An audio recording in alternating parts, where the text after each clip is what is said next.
Box Media, news and information for the soul.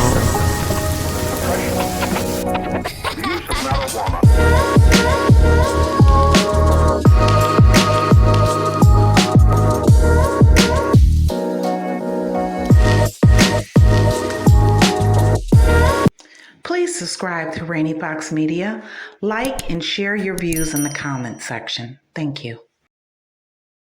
I don't know if you guys are all aware of this, but Black Lives Matter Grassroots, I don't know if it's a different division or the same based on, the past experience of Black Lives Matter, but nonetheless, they've made a statement about the Palestinian Israel issue. My question is, why haven't they made a statement on what's going on similarly in some respects in West Africa, mainly Niger, Mali, and Burkina Faso? But I'm going to read the statement to you as follows and then make some comments.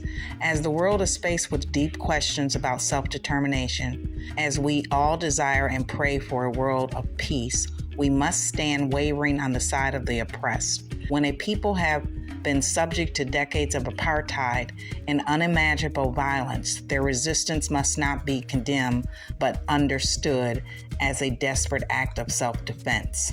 They go on to say, Black Lives Matter Grassroots stands in solidarity with our Palestinian family who are currently resisting 57 years of settler colonialism and apartheid.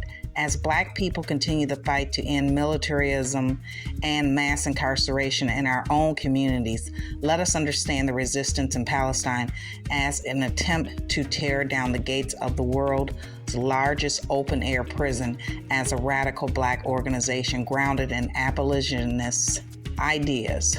We see clear parallels between Black and Palestinian people. Now, that raises the question, who does Black Lives Matter really work for? Because when they can see the oppression of a certain group of people, but not even know nor mention anything that's going on in Niger right now.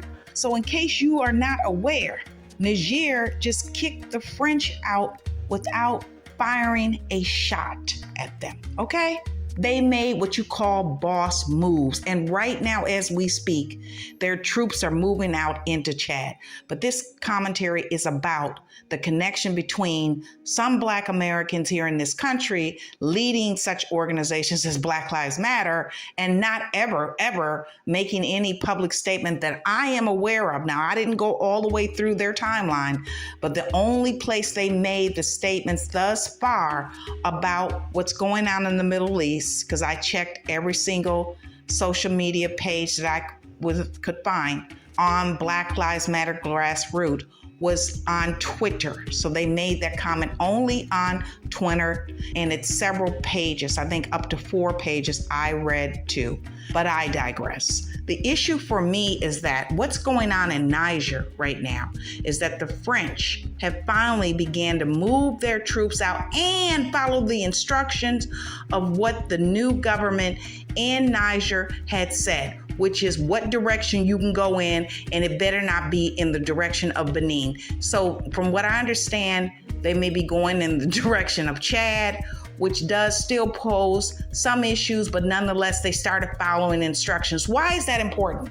Because for the last 2.5 months, the French government, including the president, has been jumping up and down, getting on national television, especially in France, and saying what they were not going to do with these Negroes in Niger. Basically, in a nutshell, that's what he was saying, because he was being highly disrespectful to the new government. They took every boss step, every boss move. They stripped down the rights of the ambassador, and they still refuse to leave. But based on the people of Niger, based on the constant rallies, based on the Pan-African rally of Kiba Simi, I'm hoping I'm pronouncing his name right. He's a Pan-Africanist from Benin, French. So he may be from Benin or born in France, but he's of the Benin country of Benin, right?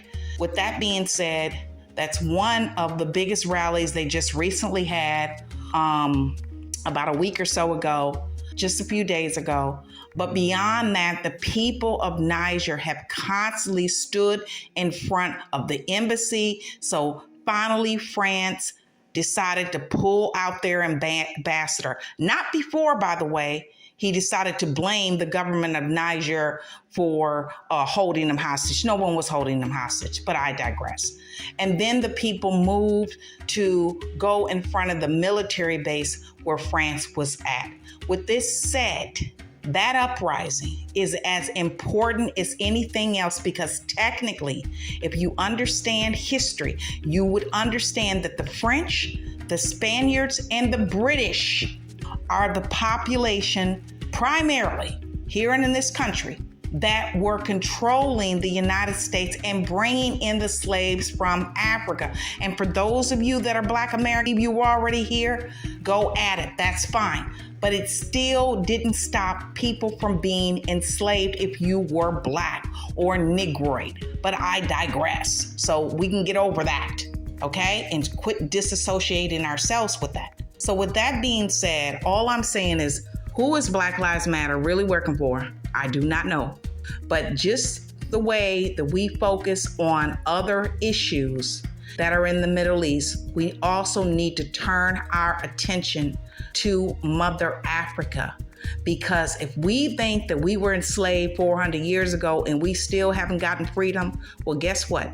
The resources are still being colonized along with the people. And this whole fight in Niger was about the resource, uranium and gold and other minerals that basically France was getting for free while the people of Niger dig it up like slaves. Now make that make sense. Thank you.